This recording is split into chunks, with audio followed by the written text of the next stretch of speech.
बिस्मिल्लाहिर्रहमानिर्रहीम। आज का जो हमारा टॉपिक है वो है point of no profit no loss, जिसे ब्रेक इवन कहते हैं। आपने बिजनेसेस में देखा होगा ना कि बिजनेस इंसान क्यों करता है। उसका मेन मोटिव जो बिजनेस का होता है वो होता है प्रॉफिट अर्निंग। लेकिन जब शुरू में कारोबार किया जाता है तो उसमें हो सकता है वो पहले साल प्रॉफिट में चला जाए, हो सकता है पहले साल वो लॉस में रहे, दूसरे साल भी लॉस में रहे, तीसरे साल में जो आके उसका ब्रेक इवन आ जाए, मतलब ना प्रॉफिट हुआ ना लॉस, और चौथे साल में वो प्रॉफिट जनरेट करना शुरू करे और आगे वो अपने आप को, सिस्टम को, बाकी चीज़ों को बेहतर रखें तो आगे ये प्रॉफिट बढ़ता बढ़ता बहुत आगे निकल जाएगा। इसका मतलब ये है कि तीन स्टेजेस हो सकती हैं। या तो बिजनेस प्रॉफिट जनरेट कर रहा है, या लॉस आ रहा है उसको, या ब्रेक ही बना रहा है, मतलब ना प्रॉफिट हो रहा है ना लॉस हो रहा है। ये बड़ा अच्छा पॉइंट होता है एक स्टार्टअप के लिए, यानी एक जो नया कारोबार बिजनेस स्टार्ट कर रहा है, पहले साल में अगर ब्रेक इवन आ जाए तो ये बड़ी सक्सेस समझी जाती है एक नया स्टार्टअप के लिए। यानी जो नया कारोबार स्टार्ट कर रहा है उसके लिए अगर पहले साल में उसने ब्रेक इवन ले आया तो दैट्स वेरी गुड पॉइंट, क्योंकि there is a good chance कि अब अगले जो साल में उससे नेक्स्ट ईयर्स के अंदर आने वाले जो साल हैं उनके अंदर वो उसको प्रॉफिट मेकिंग बना सकता है।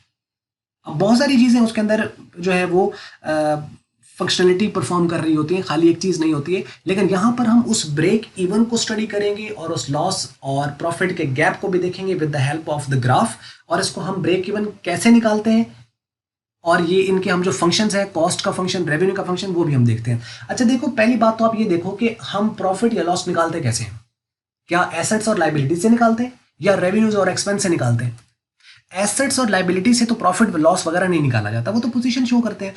प्रॉफिट लॉस निकाला जाता है रेवेन्यू और एक्सपेंसेस के कंपैरिजन से, मतलब कि आपका रेवेन्यू और आपकी कॉस्ट, कॉस्ट को यहाँ पे कॉस्ट कहा गया जिनको एक्सपेंसेस बुलाते हैं। तो अब एक कॉस्ट का फंक्शन होगा और एक रेवेन्यू का फंक्शन होगा। इसमें एक वेरिएबल आएगा जो एक्स है, जो कि असल में रिप्रेजेंट कर रहा है नंबर ऑफ आइटम सोल्ड को, कि कितने आइटम आप बेचते हो। उसके अकॉर्डिंगली आपके पास रेवेन्यू फंक्शन भी होता है और कॉस्ट फंक्शन भी होता है। हम प्रॉफिट कैसे निकालते हैं?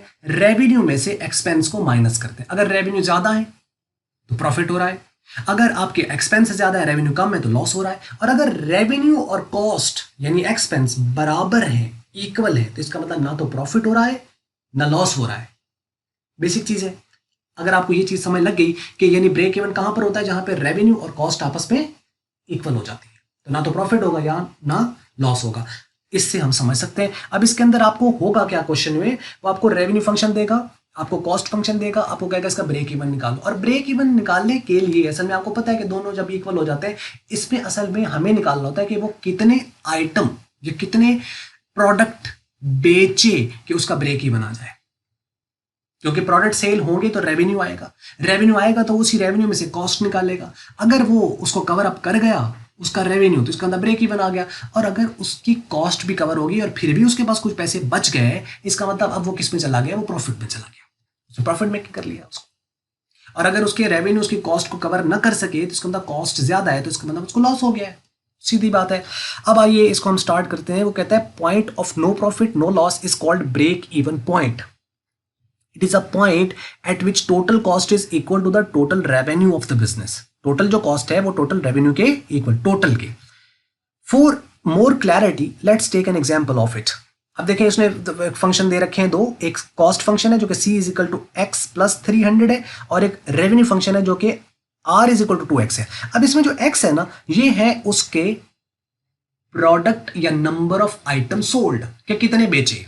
अब देखो यहां पे अगर हम इसको देखें x प्लस 300, तो इसका मतलब चलो 300 तो आपके पास कॉस्ट आ गई ना। एक बात तो ये है कि ये दो क्यों आ रही है और यहाँ एक ही क्यों आ रही है, थोड़ा सा समझ लेते हैं। कॉस्ट असल में दो तरह की होती है, एक होती है फिक्स्ड कॉस्ट और एक होती है वेरिएबल कॉस्ट। फिक्स्ड कॉस्ट वो होती है कि आपका प्रोडक्ट बिके ना बिके, कस्टमर आए कस्टमर ना आए, आपको ये बियर करनी करनी। फॉर एग्जांपल जैसे रेंट है बिल्डिंग, अब आप बिल्डिंग रेंट पर है, तो अब कस्टमर आए या कस्टमर ना आए, प्रोडक्ट सेल हो या प्रोडक्ट सेल ना हो, जिसने रेंट पर दी हुई है बिल्डिंग उसने महीने का रेंट ले लेना है। ये जो 300 फिक्स है ना, असल में ये वही है। फर्ज कर लें 300 है, कोई रकम हो सकती है, तो ये है फिक्स्ड कॉस्ट कि ये तो आनी आनी है। और ये जो है ये वेरिएबल कॉस्ट है, तो variable cost plus fixed cost is equal to total cost, और ये टोटल कॉस्ट का फंक्शन है। जिसमें अगर आप एक्स देखो ना, तो एक्स के साथ आप एक्स तो प्रोडक्ट को रिप्रेजेंट कर रहा है, तो क्या प्रोडक्ट और हम 300 ऐड कर रहे हैं? नहीं, इसके साथ अगर कुछ नहीं लिखा हुआ तो इसके साथ 1 है, इसका कॉफिशिएंट 1 है। असल में जो कॉफिशिएंट है ना वो है यूनिट कॉस्ट। सपोज करो यहाँ पे होता 2x, तो इसका क्या मतलब था? इसका मतलब था एक यूनिट बनाने पर जो कॉस्ट आ रही है वो 2 रुपए है। तो अभी तो वो 2 और जितने प्रोडक्ट होंगे उसके साथ मल्टीप्लाई कर देंगे। सपोज आपने 100 बनाए तो 2 को आप 100 के साथ मल्टीप्लाई कर दोगे तो 200 आ जाएगा। तो 200 और 300 ऐड करेंगे तो 500 टोटल कॉस्ट आ जाएगी। अगर खाली एक्स लिखा हुआ है तो ये इसका ये मतलब नहीं है कि ये प्रोडक्ट और कॉस्ट हम ऐड कर रहे हैं। असल में क्या है, इसका ये मतलब है कि अगर खाली एक्स है तो इसके साथ 1 है, मतलब एक जो प्रोडक्ट है उसके बनाने पर 1 रुपया खर्चा आ रहा है। वो अब आप साथ लिखें या ना लिखें, तो मतलब जितने प्रोडक्ट्स होंगे उतनी उसकी वेरिएबल कॉस्ट होगी। 100 यूनिट पर 100 रुपए कॉस्ट होगी, 1000 यूनिट पर 1000 रुपए, यानी ये प्रोडक्ट बनेगा तो कॉस्ट होगी, उसमें लेबर आ सकती है, आपकी इलेक्ट्रिसिटी आ सकती है, बाकी और इससे बहुत सारे वेरिएबल एक्सपेंसेस होते हैं। इकोनॉमिक्स में बड़ा ये इंटरेस्टिंग टॉपिक है और मेरी कोशिश है कि इंशाल्लाह आने वाले दिनों के अंदर अगर टाइम मिलता है मुझे तो मैं अपनी तरफ से पूरी कोशिश कर रहा हूँ रफ्तार के साथ, तेज़ी के साथ सारी चीज़ें कंप्लीट हो जाए। लेकिन अब देखो या किस्मत या नसीब कि मैं कर पाता हूँ या नहीं। कोशिश मेरी है कि मैं इंटर तक एटलीस्ट जो लेक्चर है मैं मैक्सिमम डिलीवर कर दूँ। देखिए तो अब यहाँ पर देखो कि इसके साथ 1 आ रहा है, मतलब एक यूनिट पर जो कॉस्ट है ना, एक यूनिट पर वो 1 रुपया है। अब कितने प्रोडक्ट है उसके साथ मल्टीप्लाई कर देंगे और उसमें आप फिक्स्ड कॉस्ट ऐड कर दोगे तो टोटल कॉस्ट आ जाएगी। रेवेन्यू में क्यों नहीं है? क्योंकि रेवेन्यू तो तब होना है ना, प्रोडक्ट बेचोगे तो रेवेन्यू आएगा, प्रोडक्ट नहीं बेचोगे तो रेवेन्यू नहीं आएगा। क्योंकि आपके पास अगर सेल ही आपका जस्ट रेवेन्यू है, सेल ही एक प्राइस सेल, तो सेल करोगे तो पैसा आएगा, सेल नहीं करोगे तो पैसा नहीं आएगा। अब यहाँ पर इस 2x का क्या मतलब है कि जितने प्रोडक्ट बेचोगे उसको प्रोडक्ट को ऊपर आप 2 रुपए का एक सेल कर रहे हो, 2 रुपए का हम सेल कर रहे हैं एक, और जितने बेचेंगे उसका मल्टीप्लाई कर देंगे तो 2x हो गया। 3x होता तो इसका मतलब उसकी कॉस्ट कितनी है, उसकी रेवेन्यू कितना है, उसका सेल प्राइस कितनी है 3 रुपए। 5x होता तो इसका मतलब है एक प्रोडक्ट आप 5 रुपए का बेच रहे हो तो जितने बेचोगे उसे मल्टीप्लाई कर दो। ये कभी नेगेटिव नहीं होंगे, नेगेटिव नहीं होगा, यानी प्राइस नेगेटिव नहीं हो सकती उसके साथ। तो ऐसा नहीं आएगा कि नेगेटिव आए, पॉजिटिव ही होगा। अच्छा एक चीज तो ये क्लियर हो गया होगा। अब हमें ब्रेक इवन कैसे निकालना है? आपको पता है आर और सी बराबर होते हैं, यानी कॉस्ट और रेवेन्यू बराबर होते हैं, तो हम क्या करेंगे इनको इक्वल कर देंगे। Then find how many product a firm should sold to achieve its break even point. वो कहते हैं कितने प्रोडक्ट बेचे, प्रोडक्ट क्या है एक्स, हमें एक्स निकालना है और उसका ब्रेक इवन भी हम देखेंगे और ग्राफ भी ड्रॉ करेंगे। As we know that the break even point is R is equal to C, जहां रेवेन्यू और कॉस्ट बराबर हो जाते हैं या कॉस्ट और रेवेन्यू बराबर हो जाते हैं, तो हम क्या करेंगे आर की जगह 2x लिख दिया, इसकी जगह x प्लस 300 लिख दिया, ये इधर प्लस होते जाके माइनस, तो x इज इक्वल टू 300। इसका मतलब कितने प्रोडक्ट बेचे, 300 प्रोडक्ट इस पर्टिकुलर ऑर्गेनाइजेशन को कम से कम बेचने पड़ेंगे, तब उसका 300 प्रोडक्ट के ऊपर उसका ब्रेक इवन आएगा। 300 से कम बेचेगा 299 तो लॉस में जाएगा, 300 से ऊपर बेचेगा 301 बेच दे तो ऊपर 300 से ऊपर जो एक प्रोडक्ट है वो उसको प्रॉफिट में लेकर जा रहा है, और वो जितने ज्यादा बेचेगा उतना ज्यादा प्रॉफिट आएगा, और 300 से जितने कम बेचेगा उतना वो नुकसान में रहेगा। तो काफी ज्यादा यानी एक हेल्प मिल जाती है कि आपको कम से कम कितने प्रोडक्ट बेचने हैं कि आप ब्रेक इवन पर रहो। और ब्रेक इवन भी तभी फायदा देता है जब आप लॉन्गर बिजनेस को चलाएं। अगर चला के खत्म ही कर देना है तो फिर तो उसका ब्रेक इवन का फायदा ही कोई नहीं था, फिर तो इससे अच्छा था कि बिजनेस ना ही करते। यही तो कहते हैं कि आप जो कारोबार कर रहे हो उसके पीछे आप लगे रहो, और स्टार्टअप है आपके पास, एक न एक दिन वो चीज आपको ऊपर ले ही जाएगी। ये जरूरी है इस चीज के पीछे, और क्योंकि कंपाउंडिंग इफेक्ट होता है, कारोबार शुरू में पता ही नहीं चलता लेकिन आगे आके एक बहुत बड़ा इंपैक्ट जनरेट करता है वो। Anyhow, वो एक अलग एक बहस है पूरी। It means a firm should sold 300 units to achieve its break even point. Break even point achieve करने के लिए 300 प्रोडक्ट्स को बेचने पड़ेंगे। ग्राफ देख लो जरा। अब इसमें देखो ये एक्स एक्सिस पर हमने यूनिट सोल्ड ले लिए, इस तरफ हम लोगों ने रेवेन्यू ले लिया। अब रेवेन्यू मतलब कि जी 100 रुपए रेवेन्यू है, 200 है, 300 है, उसके यानी ये इस तरफ हमने रेवेन्यू और कॉस्ट दोनों, इस तरफ आपके पास प्राइस है, यानी ये प्राइसेस हैं इनफैक्ट, यानी रेवेन्यू के भी और कॉस्ट की भी। 100 200 300 400 500 600 700 800 एक एक यूनिट के साथ हमने इसको ले लिया सेम गैप के साथ।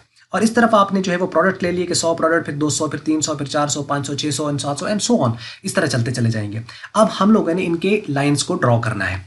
अब इसमें देखो रेवेन्यू फंक्शन यहां से स्टार्ट हो रहा है, कॉस्ट यहां 300 से स्टार्ट हो रही है। क्या रीजन है? रेवेन्यू 0 से इसलिए स्टार्ट हो रहा है कि अगर आप कोई भी प्रोडक्ट नहीं बेचते, मतलब एक्स की वैल्यू 0 है, मतलब कोई भी नहीं बेचते हो, तो इसका मतलब रेवेन्यू भी 0 है, तो वो यहां पे आया। आपने एक प्रोडक्ट बेचा तो ये पॉइंट थोड़ा ऊपर चला जाएगा, 2 प्रोडक्ट बेचोगे और थोड़ा ऊपर चला जाएगा, तीन बेचोगे और थोड़ा ऊपर चला जाएगा, तो 100 बेचोगे तो ये यहाँ पहुंच जाएगा, 200 बेचोगे तो ये यहाँ पहुंच जाएगा, 300 बेचोगे तो ये यहाँ चला जाएगा, 400 बेचोगे उससे ऊपर निकल जाएगा, 500 पे और ऊपर निकल जाएगा, 600 पे और ऊपर निकल जाएगा। तो मीन्स कि ये स्टार्ट होना है कहाँ से, ये 0 से स्टार्ट होना है। तो 0 और उसके बाद ये यहां से ऊपर 45 के एंगल पर ये मूव करेगा। कॉस्ट जो फंक्शन है ये 300 से क्यों स्टार्ट हुआ, ये क्यों यहां से स्टार्ट नहीं हुआ, क्योंकि आप अगर 0 प्रोडक्ट भी बेच रहे हो तो आपको ये 300 रुपए तो देने ही देने हैं, ये तो फिक्स्ड है। इसका तो प्रोडक्ट के साथ कोई ताल्लुक ही नहीं है कि प्रोडक्ट आपके बिकेंगे तो आपको ये पैसे देने, नहीं, ये तो फिक्स है। जैसे मैंने कहा रेंट है फॉर एग्जांपल, तो ये तो देना ही देना है जी। तो इसका मतलब है 0 प्रोडक्ट पर भी आपको ये 300 पे करना है। अब इस 300 के ऊपर आगे जो आपकी चीज आ रही है वो वेरिएबल है, जस्ट लाइक अब ये वेरी कर रही है तो वेरी कर रही है तो मतलब ये बढ़ता चला जाएगा, बढ़ता चला जाएगा, बढ़ता चला जाएगा। ये किसकी वजह से बढ़ रहा है, इस एक्स की वजह से। तो इस तरह अब इनको देखें, ये रेवेन्यू फंक्शन का ग्राफ, उसकी लाइन आ गई, और उसके बाद ये कॉस्ट फंक्शन, टोटल कॉस्ट का ये आ गया। अब इन्होंने इस पॉइंट पर इंटरसेक्ट किया, जहां इंटरसेक्ट करते हैं मतलब दोनों की वैल्यू सेम है, दोनों की वैल्यू सेम है। और इसी पर जो आपके ये ड्रॉप हुआ है ना 300, ये एग्जैक्ट देखें वो आया कि जो 300 हमने ऊपर निकाला है, कि यानी इस पॉइंट के ऊपर 300 के ऊपर ये क्या कर रहे हैं, कट कर रहे हैं। इसका मतलब कम से कम 300 यूनिट आप बेचोगे, नंबर ऑफ यूनिट सोल्ड, तो इसके ऊपर आपका रेवेन्यू और कॉस्ट ये बराबर आ रही है, तो 300 यूनिट्स बेचने पड़ेंगे। ये है वो आपका ब्रेक इवन पॉइंट ग्राफ से। अब अगर इसके गैप की देखें, यहां पे देखें, ये सारे का सारा लॉस है और इस पॉइंट से ऊपर ये सारे का सारा प्रॉफिट है। कैसे पता चला, ये देखें, ये है रेवेन्यू, देखें रेवेन्यू की लाइन नीचे है और कॉस्ट की ये लाइन है, कॉस्ट की लाइन ऊपर है। ये 300 पे है और ये 100, 200, 300, 250, 299 पे, 300 पे यहाँ पे आ रही।